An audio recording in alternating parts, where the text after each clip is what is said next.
So I'm a subscriber to the who does this? The Fan Home Spaceship Collection.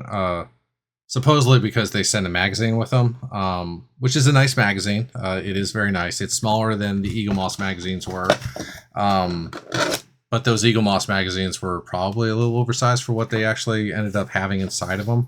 So you'd have like 6 or 7 pages for this monstrosity of a magazine, bigger than my head and beard. So having a smaller size, like this size, so it's about head size. So the other ones were about head and beard size. But I've been a subscriber of this thing for what, about 3 months now, 4 months. How many do I have behind me? Oh my god. Oh geez. Okay, so I've got one behind me. So 1, 2, 3. So this is maybe the 4th one that came in. I don't know. I am not keeping track as well as I should be.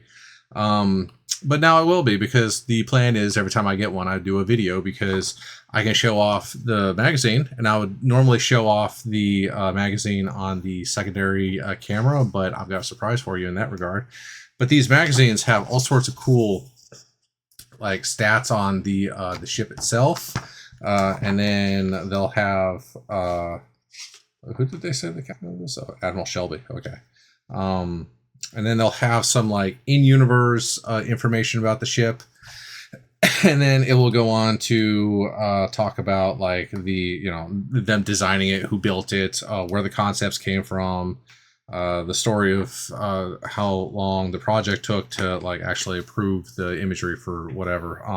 This actual ship is the USS Enterprise F, which was first in Star Trek Online, which is a game that I bought a lifetime subscription to 10 years ago. And I knew at the time that they were probably going to be playing shenanigans with whatever that subscription gave you.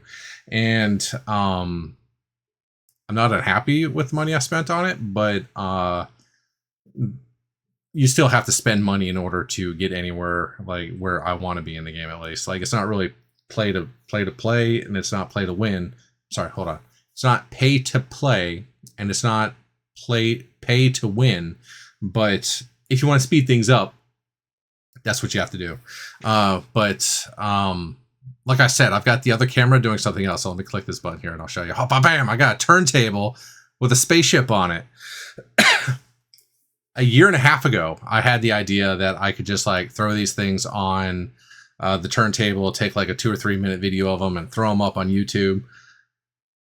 I was never happy with the results. So I have gotten a couple new arms. I have this lighting system now. Wait, which way? Okay, this way. And this light has lights on both ends. It's got lights on that side, and then a diffuser light on this side. And you pull that bad boy off, and it's got LEDs in there. These are cool lights. And this is a cool arm.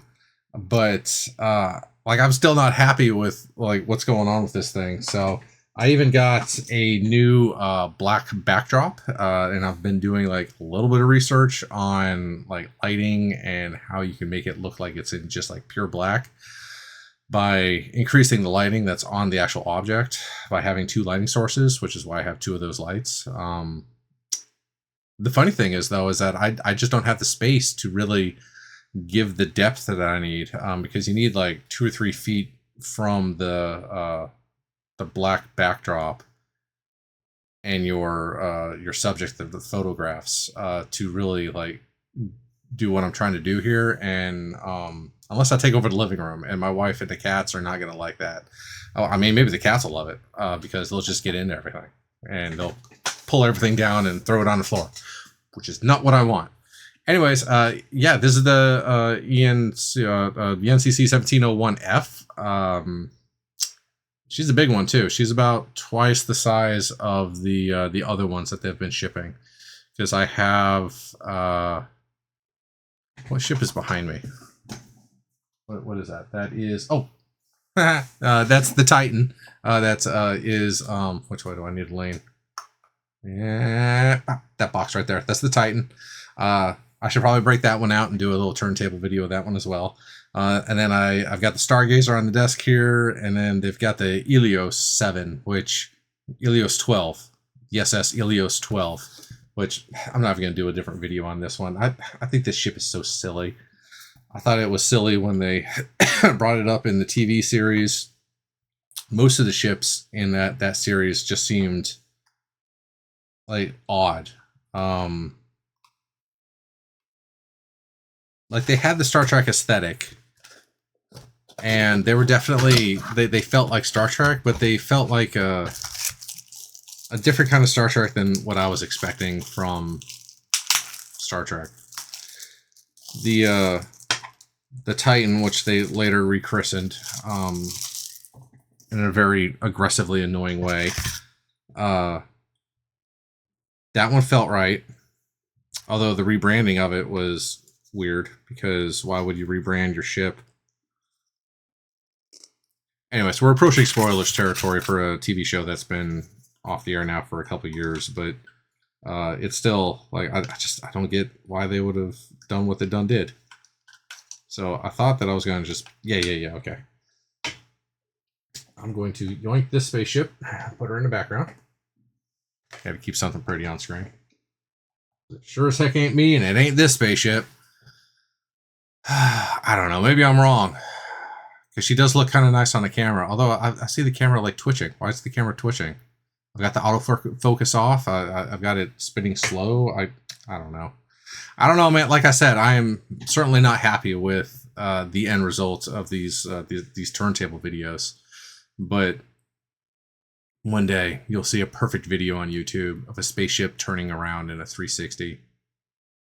Maybe it's just going the wrong direction. Maybe it's a turntable. It's like a $20 turntable. I don't know. It does have some really cool in-universe information, though, about what the ship was up to, how it got to where it got to, and then the designing section is also quite cool. So look at that image. Amazing stuff. It's gorgeous. All right, I was wrong. I've come around. All I gotta do is just look at it for a couple minutes, and then I like it. I'm obviously full of opinions on this ship. What do you think of it?